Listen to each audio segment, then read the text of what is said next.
Hello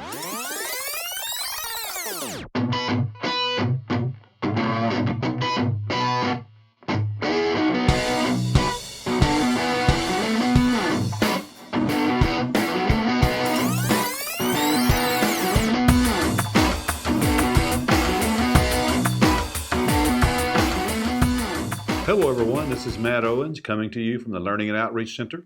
This is another video on our little series about did God create man or did man create God? Well, obviously we believe here that God created man, and I believe you probably believe that too, but there are plenty out there who do not believe that. They believe that man created God. Well, let's look up some today. Let's look at some of the implications of that doctrine or position if man created God. Phil Robertson and I had written a book a few years back, and I still have it it's never been printed, but I have it on my computer. So I thought I would go back, because we dealt with some of this, and read a couple of the arguments that we had written back 2 or 3 years ago. If it is the case that there is no God, and man has made God in our own minds, then that means we don't have a spirit. That means the theory of evolution is true. Darwinian or neo-Darwinism is a fact. It's true that we evolved from just non-living matter. All of a sudden, matter became living. The cells replicated, and several million years later, we finally have mankind. Well, let's think about that for a moment. If that is the case, then man really doesn't have any value, does he? He really doesn't have purpose on earth. Many of the atheists, agnostics, and skeptics today would say, hey, when you die, it's all over. It's just, you're going in the ground. You have no spirit. There's no soul there. You're just matter in motion, they used to say. Communism, which ruled Russia and a lot of Europe and China and Vietnam and other places. And by the way, for the 70 or 80, 100 years communism was so strong there, they know, well, with pretty good accuracy, that there were well over 100 million people killed because of that evil doctrine, communism. Now, they try to blame it on Christianity. Now, Jesus said, love God and love your neighbor as yourself. If we all did that, we wouldn't be killing each other, would we? So don't blame Christianity for all the deaths and murders. Maybe some who claim to be Christians that have done things wrong, but that's not what the Bible teaches us to do. So, back to value or purpose. I wrote in this one paragraph, if molecules to man, quote unquote, theory of evolution is true, then human beings are not created by God. We are nothing more than a big sack of chemicals if the theory of evolution is true. As many of us were taught in college, the human mind is nothing but molecules in motion, just matter in motion. The founder of communism, Karl Marx, in Das Kapital in 1866, he wrote this book, and he talked about materialism was advocated, which removed God from all aspects of life. Materialism is the belief that nothing exists but matter. This belief does not take into consideration the spirit. God breathed into man's nostrils the breath of life and became a living soul. Communism doesn't believe that. Atheists don't believe that. This is a quote from Muller Davis, Evolution and Revelation. So by looking at that, if the human being is nothing more than a product of chemical change from random processes, then that means we really don't have value, do we? We got here by chance. If something came about by chance, then there's no design there. If there's no design, there's no purpose. If there's no purpose, then it really doesn't have value, does it? Right? Makes sense. The definition for purpose. The reason for which something exists or is done, made, used. An intended or desired result. End, aim, goal. Well, random chance, which is what evolution is, it does not have any purpose by definition, according to this definition I'm reading.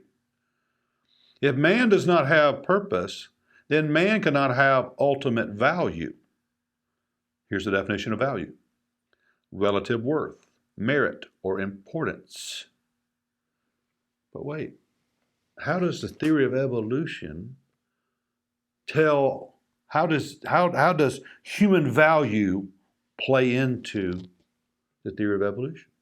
It doesn't. We're just matter in motion, so to speak. So I wrote a syllogism, and you say, well, syllogism, what in the world is that, Matt? Well, it's where you have a major premise and a minor premise, and then the conclusion has to follow if it's valid. So I wrote, human beings can only have ultimate value if and only if human beings have ultimate purpose.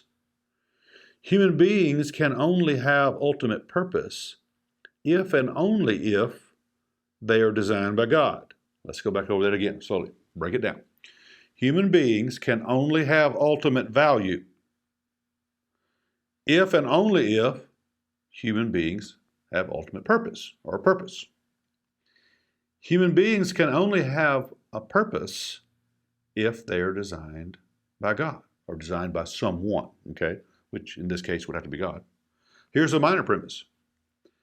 We contend, and you will too, human beings do have ultimate value. Now watch.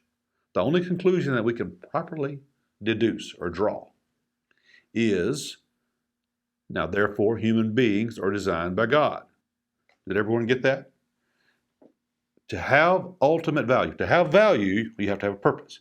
To have purpose, something has to be designed, has to be made for that purpose.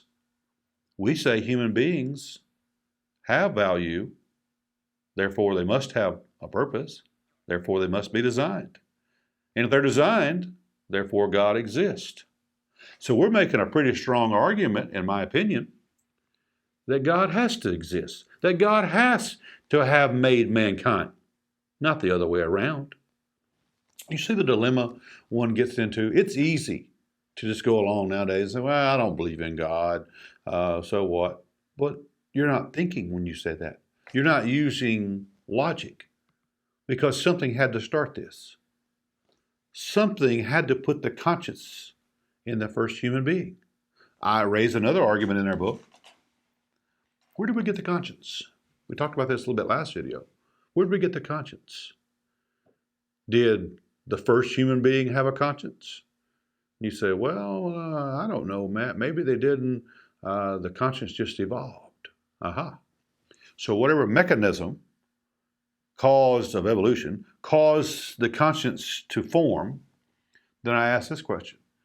Is our conscience still developing today? Is it still evolving? Is it getting better? Looks like to me it's getting worse by looking at society. So if it did evolve, whatever mechanism started developing the conscience, what turned it off if it's not still evolving? What stopped it? And another question, if evolution is so strong and it developed the conscience in human beings, will it one day develop a conscience in apes, dogs, lions, tigers, horses? Maybe one day, 100,000 years from now, we'll have a doggy court. You said doggy court? Well, sure. When a dog does something wrong, when a dog breeds another dog that it shouldn't have, and has illegitimate puppies now, mixed bred puppies that it wasn't supposed to be over there doing, or it tore up the neighbor's newspaper, or it used the restroom in somebody's yard that it wasn't supposed to, are we going to arrest that dog and say, dog, we're taking you to court and you're going to stand trial? Maybe there'll be a doggy judge up there. You say, Matt, that's silly. Why? Because the dog's just doing what's innate. He's just doing what is already in the dog, and the dog is supposed to do, right? We all understand that. But I tell you what, let's think about human beings for a second. Little children, they're innocent little things at 3 or 4 years old, aren't they? They run around naked out in the yard sometimes. You're like, hey, get back in the house and put some clothes on. What's wrong with you, boy? That's the way we say it in the South. Or they go to the store and they see some candy right there on the rack and they pick it up. No one's going to call the law, 911, robbery in progress. Now you try that at 23 or 33 or 43, you're going to jail, right? Or you're running around with no clothes on outside. You're going to jail. Why? Because you know better. Because they'll take you before the judge and he will evaluate you as he's talking that you're able to stand trial, that you knew what you were doing was wrong. Same way with murder. When someone murders someone, they have a psychologist or psychiatrist evaluate them to see if they're what? Able to stand trial. Because if their mind is so messed up and they didn't even know what they were doing was wrong, they'll put them in an insane asylum or someplace like that. They'll say they're not able to stand trial. We all know, whether we're an atheist, whether we're an agnostic, a skeptic, or a Christian, we all know that human beings have a conscience. We all know that we're held accountable for our actions as adults and teenagers as well, right? We know that. Where did we get the conscience? If man created God, then did man create the conscience too? Why do we have a deep yearning inside of us for something spiritual? Where did the first man come up with that? Why do we want to understand more about what's going on in the spiritual realm? Why do we even consider a spiritual realm if we're just matter in motion? I tell you why. Because we're made in the image of God. We're three-dimensional beings in a physical sense, but we have body, we have soul and spirit also. Think about that for a moment. When a person dies, the doctor can say, well, I don't feel a heart beat anymore or pulse or whatever. But you can artificially have the organs in the heart still going and so forth, right? But the person's still dead. Death means separation. We all know when the spirit leaves the body, that's when the body's dead. As a matter of fact, I've got my Bible here in Psalms. Let's turn Psalms, Proverbs, Ecclesiastes. Ecclesiastes 12. Solomon said in verse 1, remember that your Creator in the days of your youth. Verse 7, he says, the dust returns to the ground it came from, and the spirit returns to God who gave it. Well, King Solomon was the wisest man on earth. He was correct. Matter of fact, in verse 13, he goes on to say, now all has been heard. Here's the conclusion of the matter. Fear God and keep his commandments, for this is the duty of all mankind. Friends, I tell you, if you just think about it honestly, you don't need a philosopher. You don't need a scientist. You don't need anyone. You don't need me to tell you that there has to be some being larger than us that got all this started. If you just think about it, if the Big Bang Theory is true, they said, well, it was just nothing there and it blew up or expanded real quickly. But how did it get started? Even the astrophysicists will say today that time started the same time matter started, same time space started. They're continuum. If you have matter, you have to have somewhere to put it, right? If you have space, when do you have it? You have to have time there, right? These things are what people have been pondering for thousands of years. But you know what? Deep down, we know. Deep down, we know inside of us there has to be something greater than us. I'll close today's lesson with a verse from Romans chapter 1, verse 20.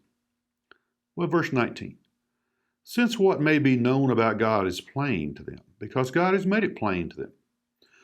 For since the creation of the world, God's invisible qualities, his eternal power and divine nature, have been clearly seen, being understood from what has been made so that people are without an excuse.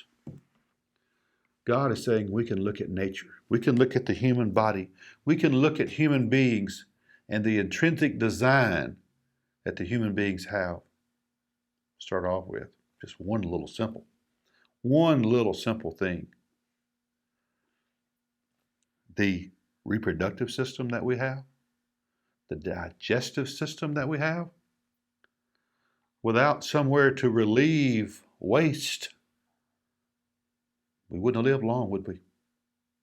It's all by design. And where there's a design, there has to be a designer. We call that designer God. He is our designer. So we don't want to get too tangled up on this argument or philosophy by some today that they're putting in all over internet and in colleges and so forth, and even in high schools today, that God, there is no God. God didn't make man. Man has created God in his own image, and man made God up in his mind and so forth. Does that even seem logical to you? No. We have to know there's a being out there larger than we are. Doesn't it just make sense to understand someone had to start it? I think it does. Guys, I appreciate you tuning in today. We love you, and God loves you. We'll have another series, another video in this series coming up soon. So please stay tuned and watch all of our videos here at the Learning and Outreach Center. Have a blessed day.